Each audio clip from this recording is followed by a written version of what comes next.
রীতিমতো বোমা ফাটিয়েছে পাকিস্তানের অন্যতম প্রধান গণমাধ্যম জিও নিউজের একটি প্রতিবেদন। প্রথমবার ত্রিপাক্ষিক বৈঠকে বসে চীন, পাকিস্তান এবং বাংলাদেশ। ভারতকে কোণঠাসা করতে কি এই বৈঠক হয়? সেভেন সিস্টার্স চিকেন স্নেকের দিকে নজর রয়েছে এই মুহূর্তে বাংলাদেশ এবং চীনের। তো সেই সেভেন সিস্টার ভেঙে ফেলতে চায় বাংলাদেশ। ওবামা বলেন, যদি ভারতে মুসলিম সংখ্যালঘুদের অধিকার রক্ষা না হয় তবে একদিন দেশটি টুকরো টুকরো হয়ে যাবে। ডরাইছে ভারত। দেখেন, হাসিনা যে শুধু তার দলের নেতাকর্মীরাই ডুবাইছে তা না, নেতাকর্মীদের বিপদে ফেলছে তা না, হাসিনা ইন্ডিয়াকেও বিপদে ফেলছে। ইন্ডিয়া বিপদে পড়া মানে হচ্ছে 150 কোটি ইন্ডিয়ান বিপদে পড়া। আমি যদি ভুল না বলি, ইন্ডিয়া কিভাবে বিপদে পড়ছে? ভারত বাংলাদেশের সম্পর্ক যতই খারাপ হোক, সবচেয়ে বড় ধাক্কা কিন্তু আমাদের পশ্চিমবঙ্গের ঘাড়ে শ্বাস ফেলছে। ভিসা বন্ধ, সীমান্ত বাণিজ্যের থানা, নিউ মার্কেট থেকে শুরু করে ছোট বড় ব্যবসার সব জায়গায় ক্ষতির ছায়া। কথায় আছে, অন্যের জন্য গর্ত খুললে সেই গর্তে আগে নিজেকেই পড়তে হয়। ছাত্র জনতার গণ অভ্যুত্থানের পর বাংলাদেশের মানুষের উপর প্রতিশোধ নিতে ভিসা থেকে শুরু করে বাণিজ্য সব বন্ধ করে দেয় ভারত।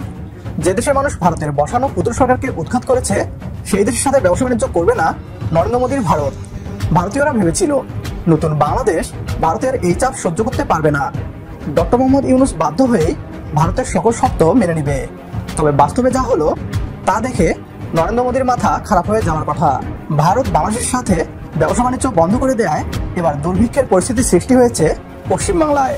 না, আমাদের নিজেদের বানানো কথা নয়, বরং পশ্চিমবাংলার মিডিয়া নিজেই এমনটা দাবি করছে। এ নিয়ে কি বলছে তারা, আসুন তা দেখি। শেখ হাসিনাকে নিয়ে ভারতীয় সংবাদপত্রগুলোর অবস্থানে পরিবর্তন দেখা যাচ্ছে। সম্মানিত দর্শক, আসসালামু আলাইকুম। নতুন একটি ভিডিওতে আপনাকে স্বাগতম। টুকরো টুকরো হয়ে যাবে ভারত। এবার ভারতকে নিয়ে সাবেক মার্কিন প্রেসিডেন্ট বারাক ওবামার চাঞ্চল্যকর ভবিষ্যৎবাণী। শেষ রক্ষা হচ্ছে না নরেন্দ্র মোদীর। ওবামার ভবিষ্যৎবাণী কি সত্য হবার পথে? জানা গেল চাঞ্চল্যকর তথ্য। এদিকে ভারতের দাদাগিরি রুখতে বাংলাদেশের পাশে চীন ও পাকিস্তান। ডক্টর ইউনূসের কাছে পরাজয় মেনে নিয়ে নাকে খত দিয়ে বাংলাদেশের সাথে বাণিজ্য চালু করতে চায় নরেন্দ্র মোদী। অপরদিকে হাসিনার বিরুদ্ধে কথা বলা শুরু করলো ভারতীয় মিডিয়া। 11 মাস পর বাস্তবে ফিরছে ভারতের মিডিয়াগুলো। হাসিনাকে দেশ থেকে তাড়াতে উঠে পড়ে লেগে গেল ভারতীয় গণমাধ্যমগুলো। আমাদের আজকের ভিডিওতে অত্যন্ত গুরুত্বপূর্ণ তথ্য শেয়ার করা হয়েছে। দয়া করে ভিডিওটি শুরু থেকে শেষ পর্যন্ত ধৈর্য সহকারে দেখে একটি লাইক দিয়ে সবাইকে বেশি বেশি করে শেয়ার করে দেবেন। সেই সাথে আমাদের ভিডিওটি আপনি বাংলাদেশের কোন জেলায় বসে দেখছেন বা শুনছেন সেটি অবশ্যই কমেন্ট বক্সে কমেন্ট করে জানিয়ে দিতে ভুলবেন না। 2023 সাল হোয়াইট হাউসের রাজকীয় দেয়ালের ভেতরে তখন আলো ঝলমলে এক সন্ধ্যা। প্রেসিডেন্ট জো বাইডেনের রাষ্ট্রীয় নৈশভোজে অতিথি হিসেবে উপস্থিত ভারতের প্রধানমন্ত্রী নরেন্দ্র মোদী। হাততালির মধ্য দিয়ে তিনি প্রবেশ করছেন, মুখে স্থায়ী হাসি, পাশে তৎকালীন মার্কিন প্রেসিডেন্ট জো বাইডেনের উজ্জ্বল অভ্যর্থনা। এটি যেন কূটনীতির নিখুঁত মুহূর্ত, দুই বৃহৎ গণতন্ত্রের ঐতিহাসিক বন্ধুত্বের প্রতিচ্ছবি। কিন্তু এই লোক দেখানো বন্ধুত্বের পর্দার আড়ালেই যেন জমে উঠছে আরেক নাটক। একই দিনে 1000 মাইল দূরে বসে যুক্তরাষ্ট্রের সাবেক প্রেসিডেন্ট বারাক ওবামা এক সাক্ষাৎকারে উচ্চারণ করেন এমন একটি বাক্য যা শুধু কূটনৈতিক মহল নয়, গোটা বিশ্ব মিডিয়াকে নাড়িয়ে দেয়। তার কণ্ঠ ছিল শান্ত, কিন্তু কথাগুলো ছিল বিস্ফোরণের মতো। ওবামা বলেন, যদি ভারতে মুসলিম সংখ্যালঘুদের অধিকার রক্ষা না হয় তবে একদিন দেশটি টুকরো টুকরো হয়ে যাবে। এক মুহূর্তের জন্য থেমে যায় বায়ু প্রবাহ। ওবামার এমন মন্তব্যে শুধু ভারতের নয়, গোটা উপমহাদেশের রাজনীতি যেন শ্বাস রোধ করে অপেক্ষা করে প্রতিক্রিয়ার। ওবামা কোনো হঠাৎ সিদ্ধান্তে এসব বলেননি। তিনি নরেন্দ্র মোদীকে ব্যক্তিগতভাবে চেনেন, অতীতে একাধিকবার মুখোমুখি হয়েছেন। তাই তার কণ্ঠে এই সাবধান বাণী নিছক কোনো রাজনৈতিক বক্তব্য নয়, বরং অভিজ্ঞতার ভিত্তিতে ভবিষ্যতের এক সম্ভাব্য দৃশ্যপটের সতর্ক ইঙ্গিত। সাক্ষাৎকারে ওবামা বলেন, আমি যদি মোদির সামনে বসতাম আমি তাকে স্পষ্ট করেই বলতাম, সংখ্যালঘুদের অধিকারকে সম্মান করুন, নইলে ভারতের ঐক্য একদিন ধরে রাখা যাবে না। এই বক্তব্য তখনও প্রচার মাধ্যমে পুরোপুরি ছড়িয়ে পড়েনি। তখনও হোয়াইট হাউসের অনুষ্ঠানে মোদি বাইডেনের সঙ্গে হাসি মুখে ছবি তুলছেন, আর প্রেসিডেন্ট বাইডেন এক যৌথ সংবাদ সম্মেলনে বলছেন, ভারত ও আমেরিকার ডিএনএতে গণতন্ত্র রয়েছে। মোদির মুখেও প্রশংসা, তার ভাষায়, গণতান্ত্রিক মূল্যবোধ রক্ষায় আমরা একসাথে কাজ করছি। কিন্তু বাইডেনের এই কূটনৈতিক হাসির আড়ালেও চাপা পড়ে না বাস্তবতা। কারণ কয়েক ঘন্টা আগে তিনি নিজেই পেয়েছেন ৭৫ জন মার্কিন কংগ্রেস সদস্যের স্বাক্ষরিত একটি চিঠি। তাতে অনুরোধ জানানো হয়েছে মোদির সঙ্গে আলোচনায় যেন মানবাধিকার ও ধর্মীয় স্বাধীনতার ইস্যু জোরালোভাবে তোলা হয়। ভারতের পক্ষ থেকে এত কিছুর জবাবে প্রধানমন্ত্রী নরেন্দ্র মোদী অবশ্য নিজের অবস্থানে অটল থাকেন। তিনি বলেন, ভারতে বৈষম্যের কোনো স্থান নেই। আমাদের সংবিধান সকল নাগরিকের অধিকার নিশ্চিত করে। আমরা প্রমাণ করেছি গণতন্ত্র সফলভাবে পরিচালনা করা যায়। এই বক্তব্য যে আগে থেকেই প্রস্তুত তা বোঝা যায় যখন সংবাদ সম্মেলনে 2 জন সাংবাদিককে প্রশ্ন করার সুযোগ দেওয়া হয়, একজন ভারতীয়, একজন আমেরিকান, এবং সেই প্রশ্নগুলোও আগেই নির্ধারিত। তবুও সেই প্রশ্নের উত্তরে মোদির আত্মবিশ্বাসে কোনো ঘাটতি ছিল না। কিন্তু বিশ্ব সংবাদ মাধ্যমে তখন গর্জে উঠেছে ওবামার নাম। NDTV, CNN, BBC, New York Times সবখানেই শিরোনাম, India risks breaking apart if minority rights not protected, Obama warns. ভারতের মানবাধিকার পরিস্থিতি নিয়ে এর আগেও প্রশ্ন উঠেছে বহুবার। সাংবাদিকদের ওপর চাপ, মুসলিম ও দলিতদের বিরুদ্ধে সহিংসতা, ধর্মীয় সংখ্যালঘুদের নিশানা, এসব কোনো গোপন তথ্য নয়। আন্তর্জাতিক মানবাধিকার সংস্থাগুলোর রিপোর্টে বছরের পর বছর ধরে সেসব চিত্র উঠে এসেছে। তবে ওইবার প্রথমবার এত উচ্চ পর্যায়ের এত সরাসরি হুঁশিয়ারি এলো একজন প্রাক্তন মার্কিন প্রেসিডেন্টের কণ্ঠে। ওবামার মন্তব্য শুধু বিতর্ক সৃষ্টি করেনি, বরং এক গভীর প্রশ্নের সামনে দাঁড় করিয়েছে 2 দেশের বন্ধুত্বকে। আমেরিকাকে শুধু কৌশলগত স্বার্থের জন্য ভারতের মানবাধিকার লঙ্ঘনকে উপেক্ষা করবে, নাকি মিত্র হলেও সত্য বলার সাহস দেখাবে? এদিকে ওবামার এই মন্তব্য ভারতের অভ্যন্তরেও তোলপাড় সৃষ্টি করেছে। বিজেপি ঘনিষ্ঠ মহলে এই মন্তব্যকে বিদেশি হস্তক্ষেপ হিসেবে আখ্যা দেওয়া হয়েছে। আবার দেশটির বিরোধী দলগুলো বলছে, অবশেষে আন্তর্জাতিক মঞ্চে আমাদের কণ্ঠ প্রতিধ্বনিত হচ্ছে। রাত গভীর হয়, হোয়াইট হাউসের প্রাসাদোপম কক্ষে আলো নিভে আসে, কিন্তু আলো জ্বলে ওঠে সংবাদ জগতের প্রতিটি পর্দায়। ভারত আমেরিকা সম্পর্কের এই নাট্যমঞ্চে মোদির সফর হয়তো কথিত দাবি মতে সফল হয়েছিল, কিন্তু তারই মাঝে ওবামার এক বাক্য যেন অন্ধকারে ছুঁড়ে দেয় সতর্ক আলোকচ্ছটা, যা বলে দেয় কূটনীতি কখনো শুধু হাসি মুখ নয়, কখনো কখনো তা হয় কঠিন সতর্কতা। 23 পেরিয়ে 25 এলেও ভারতের বাস্তবতা বদলায়নি। ঘরে সংখ্যালঘু নির্যাতন আর বাইরে প্রতিবেশী দেশগুলোর সাথে সংঘাতে জড়িয়ে ভারতকে টুকরো টুকরো করার ঝুঁকি বাড়াচ্ছেন মোদি। তবে কি ওবামার ভবিষ্যৎবাণী সত্য হতে চলেছে? বাংলাদেশে জুলাই বিপ্লবের পর ভারতীয় সংবাদ মাধ্যমগুলোতে ঢাকাকে নিয়ে ব্যাপক আগ্রহ দেখা যায়। আগে যেখানে গুরুত্বপূর্ণ ঘটনা এবং কিছু রাজনৈতিক ভাষ্য ছাড়া বাংলাদেশ নিয়ে তেমন কোনো সংবাদ স্থান পেত না, সেখানে 5 আগস্টের ঘটনার পর পাল্টে যায় দৃশ্যপট। বাংলাদেশ প্রসঙ্গে শত শত প্রতিবেদন করতে থাকে ভারতীয় সংবাদ মাধ্যমগুলো। তবে সেসব প্রতিবেদনের ধরন নিয়ে রয়েছে প্রশ্ন। বিশেষ করে শেখ হাসিনাকে ভারতীয় গণমাধ্যমে কিভাবে উপস্থাপন করা হচ্ছে সেদিকে নজর ছিল সবার। বাংলাদেশের গণ অভ্যুত্থান পরবর্তী সময়, বিশেষ করে গত 5 মাসে ভারতীয় সংবাদপত্রগুলো তাদের প্রতিবেদনে শেখ হাসিনাকে কিভাবে উল্লেখ করেছে তা নিয়ে সামাজিক যোগাযোগ মাধ্যম ফেসবুকে লিখেছেন নয়াদিল্লিতে বাংলাদেশ হাইকমিশনের প্রেস উইং এর প্রধান ফয়সাল মাহমুদ। বুধবার নিজের ভেরিফাইড ফেসবুক অ্যাকাউন্টে শেয়ার করা এক পোস্টে ফয়সাল মাহমুদ লেখেন, শেখ হাসিনাকে নিয়ে ভারতীয় সংবাদপত্রগুলোর অবস্থানে পরিবর্তন দেখা যাচ্ছে। ভারতীয় প্রধান সংবাদ মাধ্যমগুলো তাদের প্রতিবেদনে শেখ হাসিনাকে আগে যেভাবে উল্লেখ করত, এখন তাতে উল্লেখযোগ্য পরিবর্তন এসেছে, আর এটি ঘটেছে গত 5 মাসে।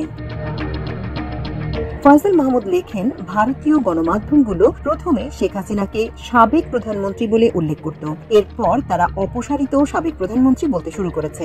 এখন শীর্ষস্থানীয় 4টি ভারতীয় সংবাদপত্র Times of India, the Hindu, the Indian express এবং হিন্দুস্তান টাইমস ধীরে ধীরে শেখ হাসিনাকে পলাতক সাবেক প্রধানমন্ত্রী শব্দ ব্যবহার শুরু করেছে। পোস্টের শেষে তিনি লেখেন, পরিবর্তনের ধারাটি খারাপ নয়।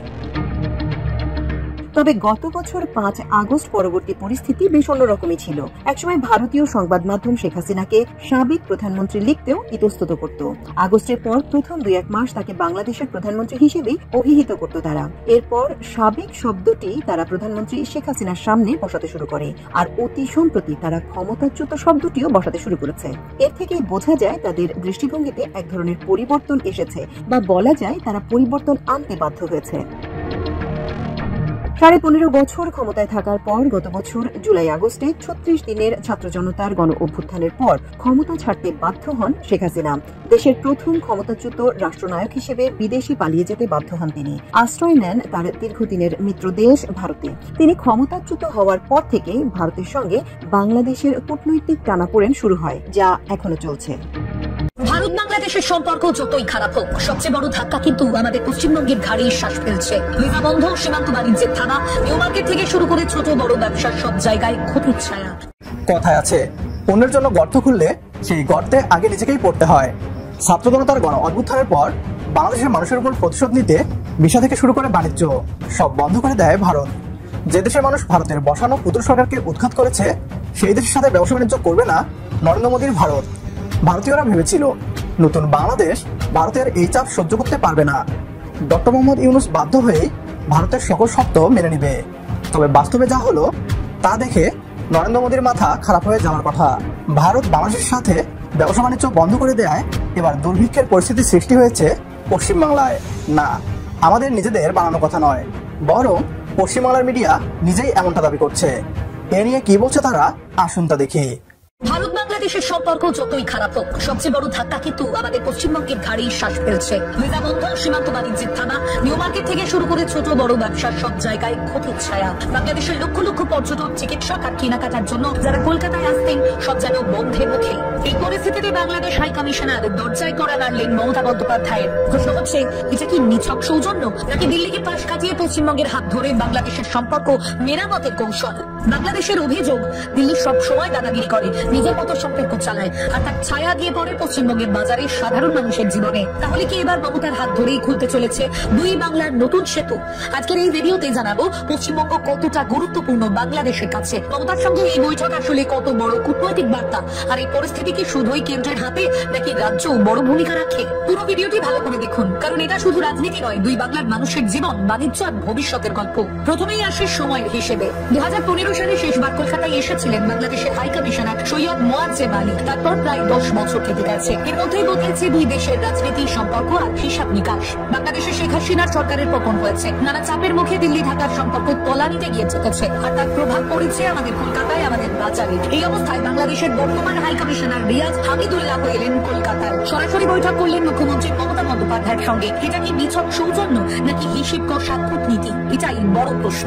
দ্বিতীয়ত, পশ্চিমবঙ্গের ভূগোল আর গুরুত্ব। বাংলাদেশের সঙ্গে ভারতের সবচেয়ে বড় সংযোগ পশ্চিমবঙ্গ থেকে। কয়েক হাজার কিলোমিটার সীমান্ত, সবচেয়ে সহজ সড়ক ট্রেন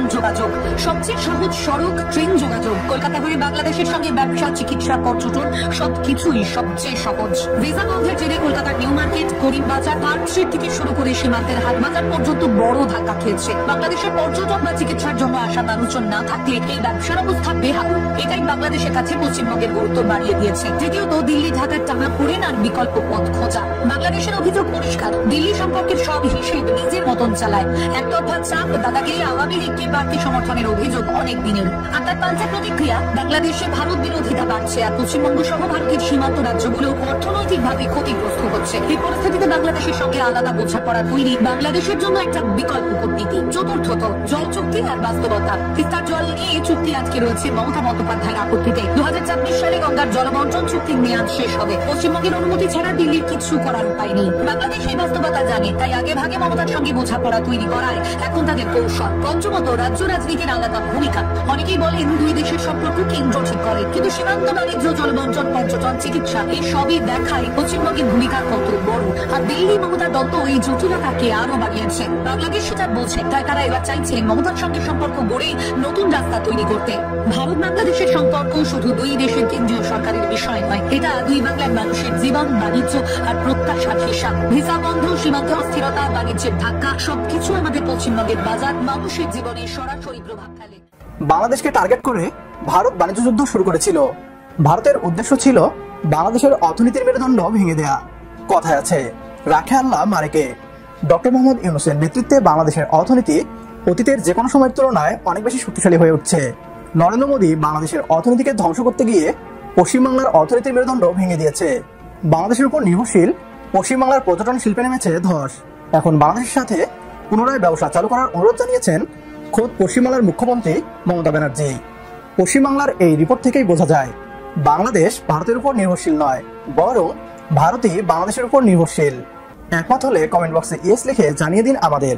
সেই সাথে ভিডিও শেয়ার করে দেখার সুযোগ করে দিন আপনার বন্ধুদের। এদিকে গাজায় গণহত্যা চালাতে ক্ষুধাকে অস্ত্র হিসেবে ব্যবহার করছে ইসরায়েল। ফিলিস্তিনের অবরুদ্ধ গাজায় গণহত্যা চালানোর জন্য মানুষকে অনাহারে রাখাকে ইসরায়েল অস্ত্র হিসেবে ব্যবহার করছে বলে জানিয়েছে যুক্তরাষ্ট্রভিত্তিক মানবাধিকার বিষয়ক আন্তর্জাতিক সংস্থা অ্যামনেস্টি ইন্টারন্যাশনাল। গাজায় শিশুদের জন্য পরিস্থিতি খুব ভয়াবহ বলেও জানিয়েছে সংস্থাটি। অ্যামনেস্টি ইন্টারন্যাশনাল গতকাল বৃহস্পতিবার এক বিবৃতিতে জানিয়েছে, গাজা উপত্যকায় ইসরায়েল এখনো সাধারণ মানুষের বিরুদ্ধে ক্ষুধাকে যুদ্ধের অস্ত্র হিসেবে ব্যবহার করছে, যা ফিলিস্তিনিদের উপর চলমান গণহত্যার অংশ।